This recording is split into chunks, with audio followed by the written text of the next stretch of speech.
Salut tout le monde, quelle merveilleuse journée aujourd'hui. Puis écoutez, je suis contemplatif devant la nature, puis ça me fait réfléchir beaucoup. Puis à tous les parents qui sont coupés de leurs enfants, ben j'envoie beaucoup d'amour. Puis à tous les enfants qui sont pognés là-dedans, j'envoie encore plus d'amour parce que c'est pas facile. Mais malheureusement, ce dont je vais vous parler aujourd'hui, c'est que le système favorise beaucoup ça, en fait, les coupures familiales, parce qu'au Québec, le système est très, très, très mal fait.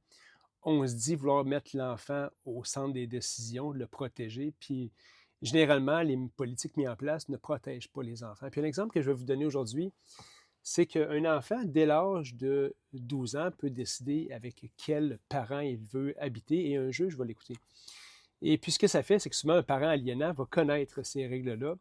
Puis ce qu'il va faire, c'est qu'il va donner ces outils-là à l'enfant pour lui dire, ben écoute, va avec ça, cette information-là, puis va dire à ton autre parent que c'est ce qui peut arriver dans ta vie, puis va scorer un but pour moi. Parce que souvent, ils ne voudront pas faire la job eux-mêmes. Ils vont vouloir envoyer l'enfant qui est aliéné, faire la job de dire à l'autre parent, ben écoute, non, je ne resterai pas avec toi, puis si je vais voir un juge, ben il va me donner raison. Puis ces enfants-là ont raison, le système est fait comme ça, malheureusement.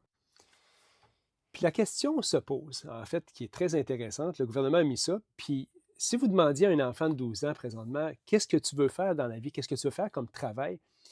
Possiblement qu'il donnerait une réponse qui ne serait pas valide dans quelques années ou dans quelques jours, dans quelques mois, puisque l'enfant à 12 ans, il ne comprend pas tellement, il ne comprend pas tout, en fait, il n'est pas totalement développé, puis il n'est pas en position de prendre des décisions qui sont vraiment aussi importantes que ça.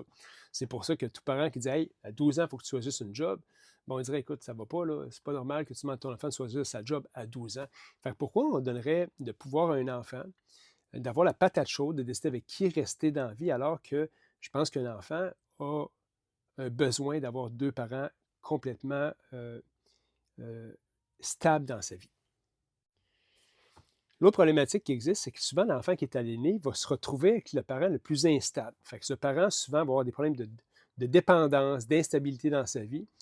Puis là, il y a une codépendance qui s'installe entre l'enfant et le parent, l'enfant aliéné puis le parent aliénant, où est-ce qu'ils ont besoin de l'un et de l'autre pour survivre. Et ça devient extrêmement néfaste parce que souvent, l'enfant aliéné ne peut pas quitter l'autre parent, même temporairement. Il y a une anxiété qui s'installe parce qu'il sait que s'il n'est pas là, les deux ont peur de l'abandon, puis là, ils se retrouvent dans des situations qui sont instables pour les deux. Fait que c'est pour ça que vous allez voir, ils ne vont jamais se lâcher vraiment d'une semelle.